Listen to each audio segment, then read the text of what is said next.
All right, what is up, my brothers? So you're a little bitch, you're a little chud, you're addicted to porn, you're in your room, you're isolated, and you're fucked up in the head. So I'm gonna fix that, hopefully, maybe. So I have some notes here. Gonna be kind of speaking off the cuff, kind of going off my notes. We'll see what happens. So to preface this, I want to say that I can't really give you a surefire play-by-play, way of kicking this addiction.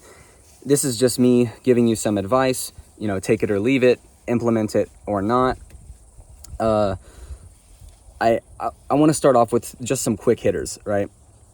Some practical stuff that you can do. Number one, if you live in an urban area, go to SA. It's Sexaholics Anonymous. It's pretty chill in there. Everybody is pretty open-minded. A lot of the groups are like men only. So, a lot of people watching this video are probably young men like myself.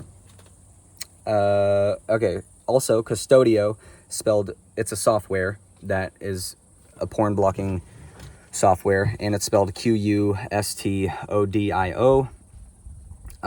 It does require a subscription, but it's a pretty cool tool to use. You need a parent device though. It doesn't necessarily have to be your parent. It just, what I mean by parent device. The parent device is basically for monitoring your activity and whatnot. They don't have to look at it, but you do need two devices to do this, and it requires a subscription. Anyway, so that was number two. Number three is having friends. Having friends is very important. We're social creatures. We need buddies. If you don't have friends, try to make friends by going to clubs. If you're in school, there's a lot of clubs. So I just wanted to add this real quick, and there are some caveats to this, right? If you can afford it and you're a young person and you're going to school, right, try to live in a dorm or an apartment with other people. I generally think that's a pretty good idea, because college is like the last, social setting that you're gonna be in as a young adult, right? Because after college, you fuck off and go somewhere and like work in a box. I mean, I don't know, maybe, or maybe not. All I'm saying is, if you're commuting to school, that's not the college experience. That's not what you want to be doing. Because a commute school, you just go there, you get the fuck out. You go there, you go to classes, and then you get the fuck out. You're not meeting anybody. My city has a philosophy club that I go to every Wednesday, and it's pretty cool. You go there, have a discussion, and it's very nice. Number four, if you have some underlying problems, some underlying mental illnesses or disorders, definitely get that checked out. Try to get that taken care of. If you have like major depressive disorder, I know SSRIs or just depression meds in general are kind of controversial, but if your neurochemistry is out of whack, it's probably a good idea to get that assessed. Maybe get on some medication. Maybe not an SSRI, but Wellbutrin. That's good for depression and anxiety.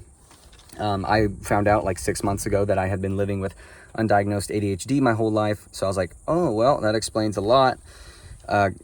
Got myself on some meds. I don't take them every day, but I take them probably a third of the days, and it's helped a lot. So so let's actually get into like how you can do this. So number one, this is going to be very corny, very pop psychology, therapy speak-esque, but it's okay. Be gentle with yourself. Really, this is a very difficult process, or at least don't be an asshole to yourself, right? Quitting porn is very, very difficult because it's very accessible, it's free, it's probably one of the hardest addictions to quit, because, if you're addicted to heroin, well, you need money to buy heroin.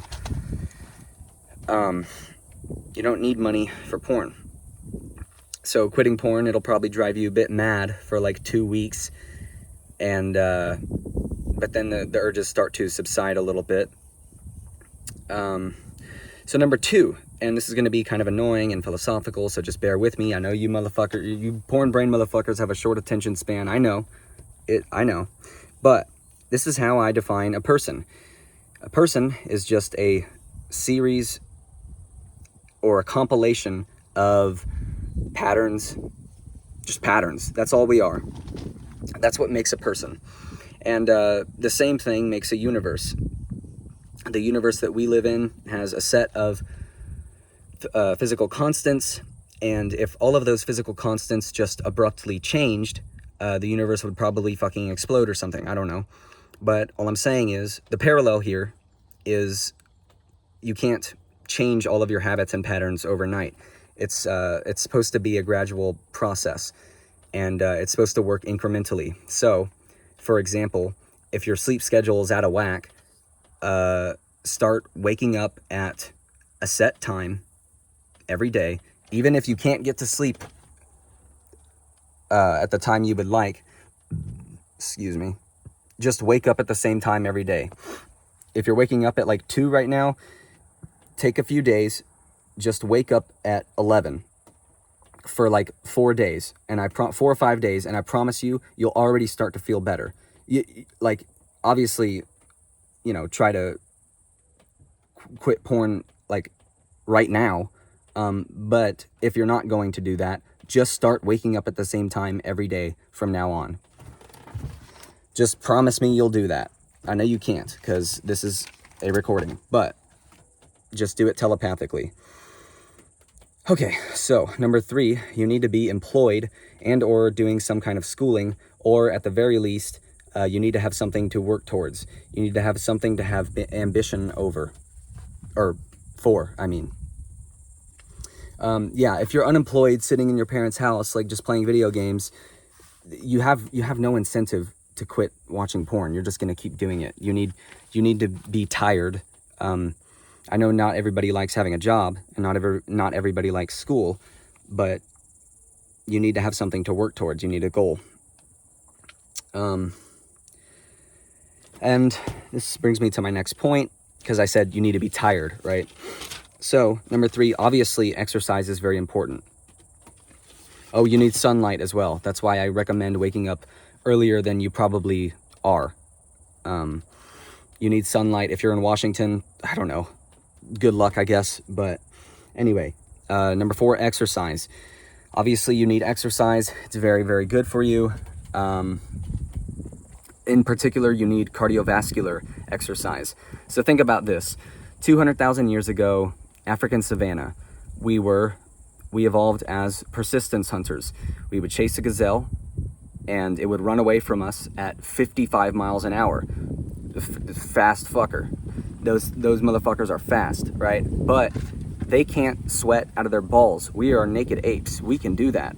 And so we keep running towards that gazelle for a mile or 2. The gazelle has a heat stroke, and then you run up on it with a spear. Anyway, I say all that to emphasize this point. Running is a primordial activity, and so is sex, right? So if you replace one primordial activity with another, it just makes it less likely that you will indulge, because your needs are being satisfied by something else, right? Running gives you endorphins. It's invigorating. It's meditative, right? You may fucking hate running. Stop doing that. Stop hating it. Learn to like it. Or, you know, any other kind of cardiovascular exercise. I've already beat this horse enough. We can move on to the next point. So yeah, sex is a primordial activity. That's basically an organism's primary objective, is to fuck and reproduce. So it's one of the things that will never go away, you know. A lot of guys think that when they get a girlfriend, all of their pornography issues will just cease to exist. Not true. But it's something that you need to stay dedicated to, obviously, and it's something that you need to remove yourself from. So what I mean by that is, a lot of the times on social media, you're going to see women in bikinis on Instagram or on TikTok, any of the scrolling apps, really. I mean, you can see it on YouTube, but YouTube is a little bit different in that regard. But I guess it just depends on your algorithm. But all I'm saying is you're gonna see soft pornography basically everywhere you look in the modern world. And so you're gonna need a way to separate yourself from that as much as possible. I would recommend deleting Instagram and TikTok, but I mean, if you don't want to do that, well, I don't know what to tell you. I'm just telling you that it's probably bad for you. And I don't know, man. That's kind of all I have to say. You know, my hands are shaky as fuck. Oh. You know, good luck to all of y'all. I really hope that you kick this shit. It's not great for you. You know, like I said at the beginning of the video, take my advice or leave it. Yeah, man.